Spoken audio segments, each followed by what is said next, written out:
Hello, ladies and gentlemen. I'm John Falcioni, Senior Director at ASME and Editor-in-Chief of Mechanical Engineering Magazine. Thank you for tuning in today to Rebooting After the Pandemic, our six-part special series that brings together top engineers, scientists, futurists, and other experts to discuss the role that technology is playing in helping the world start up again after the pandemic. Make sure you tune in to all 6 episodes. I think you'll find the conversations enlightening. Moving to a new normal isn't easy, and neither is trying to figure out how to prepare for the next time something like COVID-19 hits us and turns our world upside down again. In this conversation, which accompanies our weekly series, I'm privileged to have as my guest the Executive Director and CEO of ASME, Thomas Costabile. Tom oversees ASME's operations, which include offices throughout the world and a staff of nearly 400. ASME serves more than 100,000 members, plus thousands of other stakeholders around the world who are involved in industry, government, and academia. As a mechanical engineer, Tom is a leading evangelist for technology and is an engineering thought leader. So, Tom, welcome to the program today. John, thank you. And how are you today? Doing okay. Thank you. Great. Indoors in my home, as you can tell. Good. Likewise. And again, I'm excited to be part of this whole series. It's very timely, and I appreciate your time to put this together and your staff's time. It's again another statement of engineers being proactive. So thank you, John. Thank you, Tom. So the COVID-19 pandemic may be a blip in the history of mankind, or it may be a precursor to something else, right? But whatever it is, it sure has opened up our eyes to the weaknesses in some of our industrial ecosystems, especially the supply chains that we rely on so heavily to procure the things that we need, right? Including medical supplies and everyday necessities like toilet paper. And we'll get into this in a little while, but do you think COVID-19 is a once-in-a-lifetime event, Tom? You know, John, I don't know the answer to that. My gut feeling, and based on our conversations, is that it's not. Is there potential for the future? The one good thing that I've seen come out of this, actually I have to step back a little bit further. Having managed a crisis through Hurricane Sandy in New York with a different group, we saw that the supply chains after Hurricane Sandy and the awareness were much, much sharper, much quicker. I saw the response here this time. If there's anything that's good out of this pandemic, it's the medical community coming together even stronger and strengthening those supply chains and strengthening that piece. I heard this morning that several of the temporary hospital facilities, the one that's out at the Arthur Ashe Center in Queens, is being shut down. So it's all going the right way, but the ability to set up those types of facilities quickly and be able to respond, that's something that we're getting much, much better at. Unfortunately, I think that's going to be a wave of the future. Yeah. This next question is an interesting one. I think you're the perfect person to ask. There seems to be a reawakening now of the role of engineering and technology in strengthening those complex systems that we've talked about, those that make us safe, and also an emphasis on technology as an overall solutions provider. Would you agree with that? And if you do agree, why do you think that it takes a crisis to remind people that engineers need to be front and center in these types of conversations? So, John, I do agree with that. And the unfortunate reminder is because as engineers, we like to build things. We take the ideas from the scientists that we deal with and we build things. And sometimes that gets taken for granted. Okay, I need this particular structure. How do you go out and do that? Or I need this particular medical device. How do we do that? We figure that out. A crisis brings awareness, and with awareness, it brings multiple partners. So what I've been saying is more partnerships, more collaboration. As you know, ASME is a neutral third-party convener. We've got, I can't tell you how many thousands of engineers working together on different designs. I keep seeing different aspects of how can we quickly assemble ventilators. Additive manufacturing in terms of quick response time is huge right now. I was up at my alma mater virtually a couple of weeks ago, and the team there was taking apart a conventional ventilator, the 3D printing the pieces, and seeing if they could do duplicate parts in the ventilator itself. So one ventilator, one mechanism, 2 3 separate chambers that could support 2 or 3 patients. Those types of ideas come out of a crisis like this. And I tell you, we're fortunate to be right in the center of it all, watching some brilliant individuals take the concepts and use today's technology to produce them quicker and faster. I also have to give a lot of credit to the FDA and the regulatory groups, because they're responding a lot quicker to this pandemic than ever before. That's a statement, and it's one that I really believe that they need to be recognized and they need to be thanked. So we know that, but it's good to also talk about our regulators. That's right. So let me pull on that a little bit deeper, Tom. Technology is playing such an important role in defining what everyone's now calling our new normal.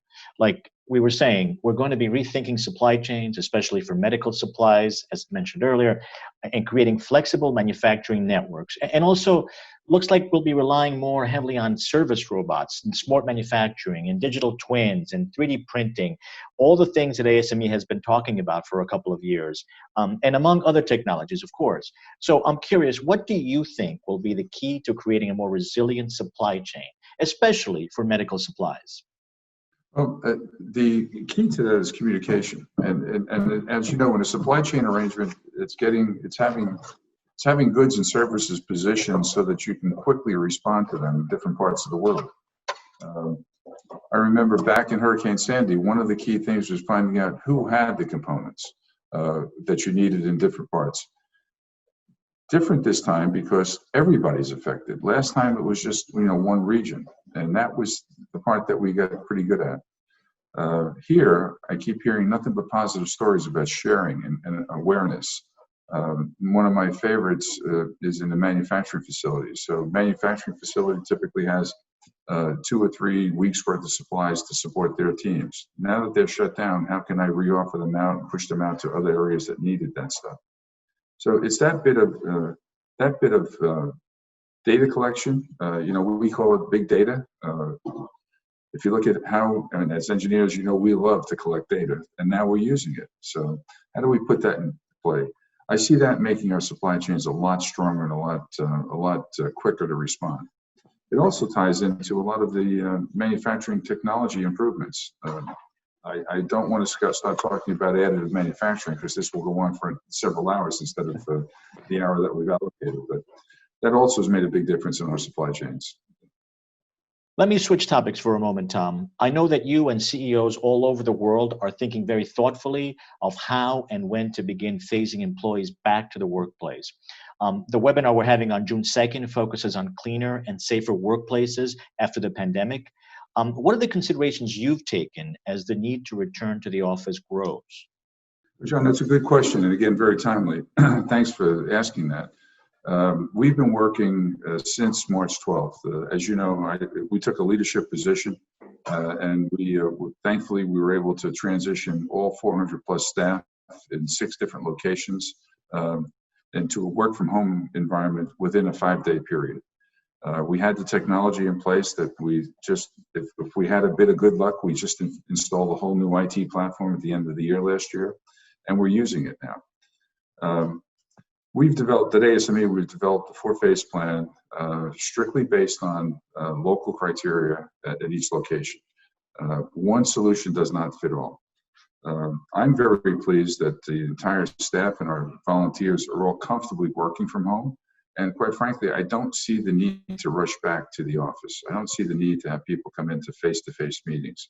What I see a lot happening through the summer is one-off instances where you have to come in for some routine reason in the office, but that's a visit of a few hours. It's not a few days, or it's not the normal routine. And again, that's what I'm going to encourage people to do. It's completely different than what a lot of us worked with in the past.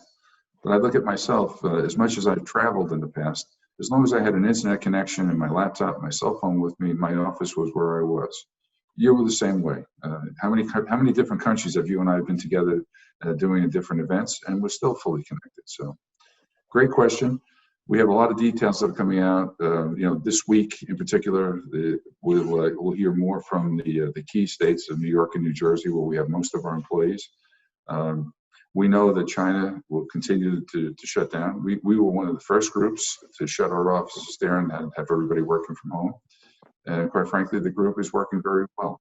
They're still conducting meetings and setting up the different working groups that we have. So I'm pleased. India was the same way. Our DC office kind of parallels our New York office with everybody commuting via public transportation. And I worry about that.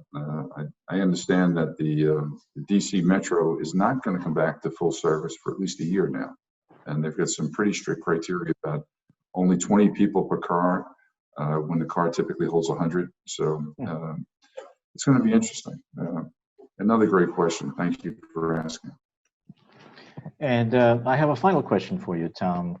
Robots, especially autonomous vehicles and drones, obviously have been sort of dominating the headlines in the past couple of years. What's your thinking on autonomous robots in hospitals specifically, using them to disinfect rooms and equipment, and also using robots to conduct simple tests on people like blood pressure monitoring or taking someone's temperature? Do you think COVID-19 has opened the door to making robots more common in a post-pandemic world? I think so, John. And as you know, I'm a big fan of automation. I always have been throughout my entire career. I don't see robots replacing human beings. What I do is I see robots having human beings maintain them, and we upgrade the individual workforce at a different level. So what do I mean by that? If I look back to the 80s when we had manufacturing plants where we had a lot of individuals moving parts around. In today's manufacturing plants, the one that comes to mind is either Toyota or Tesla. If you look at the amount of automation that's in there, it's a much better and much improved life for the workforce. That's how I see robots helping us. In the hospital environment, I also see that being the case because you could easily have a robotic system that cleans and disinfects the ERs and the ORs much more effectively than a human can. And oh, by the way, the robot is not going to be infected doing their job. So I see multiple solutions for robots. You look at, I witnessed the first robotic surgeries back in the late 80s. At the time, it was with a different company, and they were experimenting with that. We've come a long way. So when it comes to, I'm not ready to draw an analogy between a manufacturing plant and a hospital, but it's slowly going down to that way where we can have a much better environment, a much cleaner environment, much more secure environment using technology. And I believe robots are there. So again, not surprised that you're focused on that, John, with the amount of intel that you get from our readers and our members, but another great question. My only answer to you all out there that's listening, stay tuned because we're going to see a lot more of that type of stuff in the next few months. Tom Costabile, thank you so much for sharing some of your observations with us today. Stay safe. You too, John. Stay safe. Do me a favor. Wash your hands one extra time for me, please. And I look forward to seeing you later. Thank you, Tom.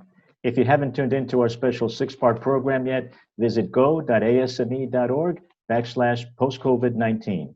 These broadcasts are free thanks to the generous support of our sponsors. Thank you for joining us today. I wish you good health and encourage you to maintain safe social distancing as we begin to reboot after the pandemic.